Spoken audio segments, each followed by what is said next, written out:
ஓட்டுக்காக நடிக்கும் கட்சி திமுக எனவும், நாட்டுக்காக நாட்டு மக்களை நேசிக்கும் கட்சி அதிமுக என சிவகாசி சட்டமன்ற தொகுதி அதிமுக வேட்பாளரும் முன்னாள் அமைச்சருமான ராஜேந்திர பாலாஜி தேர்தல் பிரச்சாரத்தின் போது பேசினார். சிவகாசி சட்டமன்ற தொகுதியின் அதிமுக வேட்பாளரும் முன்னாள் அமைச்சருமான டி ராஜேந்திர பாலாஜி முத்துமாரி நகர், பாண்டியன் நகர், கண்ணகி காலனி, எம்ஜிஆர் காலனி நகர், எம்ஜிஆர் நகர், இந்திரா நகர் உள்ளிட்ட 20க்கும் மேற்பட்ட பகுதிகளில் வாக்கு சேகரிப்பில் ஈடுபட்டார். அப்போது பேசிய டி ராஜேந்திர பாலாஜி, தமிழக முதல்வர் ஸ்டாலின் மக்களை ஏமாற்றுகிறார். மத்திய அரசுடன் இணக்கமின்றி இருப்பதால் திமுகவினரால் எதையும் செயல்படுத்த முடியவில்லை. மீண்டும் அதிமுக ஆட்சி அமைந்ததும் பல்வேறு நலத்திட்டங்கள் செயல்படுத்தப்படும். பாஜக இந்தியாவை ஆளும் கட்சியாக இருப்பதால் தமிழ்நாட்டின் நலத்திட்டங்களுக்காக லட்சக்கணக்கான கோடிகளை நிதியாக பெறுவோம் என்றார். சொல்வதை செய்யும் கட்சி, வாக்குறுதிகளை நிறைவேற்றிய இயக்கம் அதிமுக என்றும், தேர்தல் வாக்குறுதிகளை தமிழக மக்களுக்காக உறுதியாக செய்வோம். நடந்து முடிந்த தேர்தல்களின் போது வாக்கு கேட்டு வந்தவர்கள்தான் இந்த திமுக கூட்டணி எம்பிக்களும் எம்எல்ஏக்களும் என்றார். தமிழ்நாட்டை கடனாளியாக்கியதுதான் திமுக அரசின் சாதனை. விலைவாசிக்கெல்லாம் உயர்ந்துவிட்டது. சொத்து வரி, வீட்டு வரி போன்ற வரியினங்களும் மின் கட்டணமும் அதிகரித்துள்ளது. திமுக ஆட்சியில் லஞ்சம் தலைவிரித்து ஆடும் நிலையை மாற்ற அதிமுக ஆட்சி அமைய வேண்டும். அதிமுக ஆட்சி காலத்தில் போது எத்தனையோ பல திட்டங்கள் கொண்டு வரப்பட்டுள்ளது. தற்போது ஒன்றுமே செய்யாமல் நாட்டை ஏமாற்றும் திமுகவை வீட்டுக்கு அனுப்புங்கள் என்று கூறினார். அதிமுக ஆட்சியில் தாலிக்கு தங்கம், மடிக்கணினி, மிக்சி, கிரைண்டர், மின்விசிறி, திருமண உதவித்தொகை போன்ற எண்ணற்ற திட்டங்களை தந்தோம்.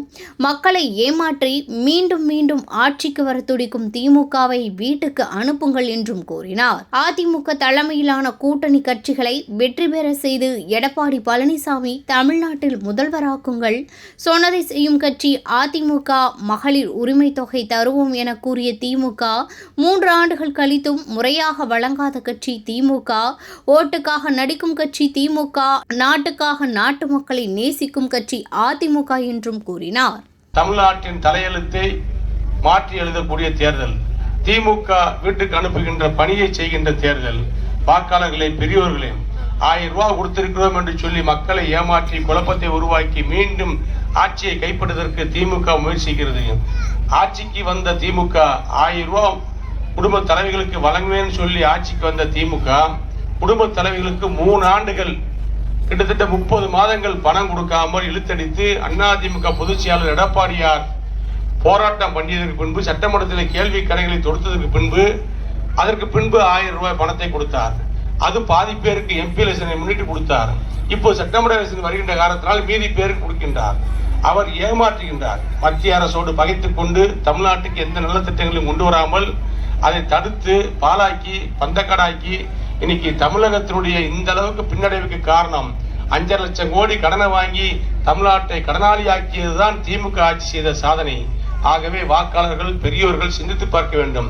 எடப்பாடியார் இன்றைக்கு அறிவித்திருக்கின்றார், நான் வெற்றி பெற்று முதலமைச்சராக பொறுப்பேற்ற உடனே இங்கே எல்லா குடும்ப தலைவர்களுக்கும் 10,000 ரூபாய் அவங்களுடைய வங்கி கணக்கிலே வரவு வைக்கப்படும். அது மட்டுமல்ல, அடுத்த மாதத்திலிருந்து ஒவ்வொரு குடும்ப தலைவிக்கும் 2,000 ரூபாய் ஊக்கத்தொகையாக வழங்கப்படும். முதியோர் பென்ஷன் 2000, விதவைகளுக்கான பென்ஷன் 2000. இப்படி திட்டங்களை தீட்டி வீடற்ற ஏழைகளுக்கெல்லாம் வீடு வழங்குகின்ற திட்டம், இடமில்லாதவர்களுக்கு இடம் வாங்கி கொடுத்து வீடு கட்டி கொடுக்கின்ற திட்டம், இவைகளெல்லாம் செய்து கொடுப்பேன் என்று எடப்பாடியார் வாக்குறுதி சொல்லியிருக்கின்றார். உடனே ஸ்டாலின் சொல்லுகிறார், எப்படி செய்ய முடியும் இவர்களால் என்று கேட்கிறார். அதிமுகவோடு கூட்டணி வைத்திருக்கின்ற கட்சி பாரதிய ஜனதா கட்சி. பாரதிய ஜனதா கட்சி இந்தியாவை ஆளுகின்ற கட்சி. பிரதமராக மோடி இருக்கிறார்.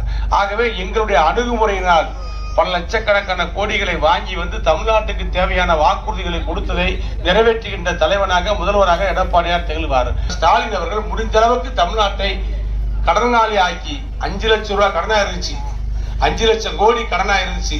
75 வருஷம் அரசாங்கத்துல, சுதந்திரத்துக்கு பின்னாடி 75 வருஷத்துல 5 லட்சம் கோடி கடன், பள்ளிக்கூடங்கள், சாலைகள், பாலங்கள் அமைப்பதற்காக வாங்கிய கடன். ஆனால் திமுக ஆட்சிக்கு வந்து ஸ்டாலின் முதலமைச்சராகி ஆட்சிக்கு வந்த பின்பு 5 வருஷத்துல வாங்கிய கடன் 5 லட்சம் கோடி. ஆக தமிழ்நாட்டை கடனாளி ஆக்கியதுதான் ஸ்டாலின் செய்த சாதனை. இந்த பகுதிக்கு என்ன சொல்றதும், சிவகாசிக்கு என்ன செஞ்சோம், திருத்தலுக்கு என்ன செஞ்சோம் சொல்ல முடியுமா? ஒண்ணுமே செய்யாமல் நாடகம் போட்டு நாட்டை ஏமாத்துகின்ற திமுகவை வீட்டுக்கு அனுப்புங்கள். ஆளுகின்ற இடத்தில் அதிமுகவை கொண்டு வாருங்கள், எடப்பாடியை முதலமைச்சராக்குங்கள். நீங்கள் கேட்டது நினைப்பது அத்தனை நடக்கும் என்று சொல்லி எனக்கு வாக்களியுங்கள்.